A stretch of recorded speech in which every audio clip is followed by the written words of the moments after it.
આગળ વાત ભાવનગર લઠ્ઠાકાંડમાં તપાસ તેજ થઈ ગઈ છે। એસએમસી આઈજીની 10 કલાકથી વધુની તપાસ, પોલીસ અધિકારીઓની પણ પૂછપરછ। ગૃહમંત્રીની અધ્યક્ષતામાં હાઈ લેવલ મીટિંગ યોજાશે। ઝેરી દારૂ કાંડમાં 13 લોકોના મોત થઈ ચૂક્યા છે। આપને જણાવી દઈએ કે ભાવનગરના ઝેરી દારૂ કાંડમાં તપાસનો ધમધમાટ તેજ થયો છે।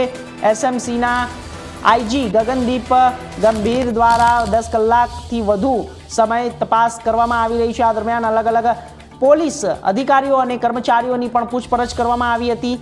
સમગ્ર મામલે પોલીસની ભૂમિકા અને બેદરકારી સહિતના મુદ્દે તપાસ ચાલી રહી છે। આઈજી ગગનદીપ ગંભીરના જણાવ્યા મુજબ ગૃહમંત્રીના અધ્યક્ષતામાં હાઈ લેવલ મીટિંગ યોજાશે। મહત્વનું છે કે ભાવનગરના ઝેરી દારૂ કાંડમાં અત્યાર સુધીમાં 13 લોકોના મોત થયા છે।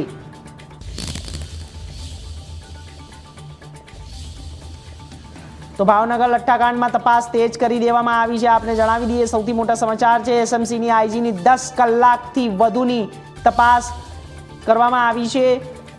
પોલીસ અધિકારીઓની પણ પૂછપરછ કરવામાં આવી છે। ગૃહમંત્રીની અધ્યક્ષતામાં હાઈ લેવલ મીટિંગ યોજાશે। રાજ્ય ગૃહમંત્રીની અધ્યક્ષતામાં હાઈ લેવલ મીટિંગ યોજાશે। ઝેરી દારૂ કાંડમાં 13 લોકોના અત્યાર સુધીના મોત થઈ ચૂક્યા છે। તો ભાવનગર લઠ્ઠાકાંડમાં તપાસ તેજ કરી દેવામાં આવી છે।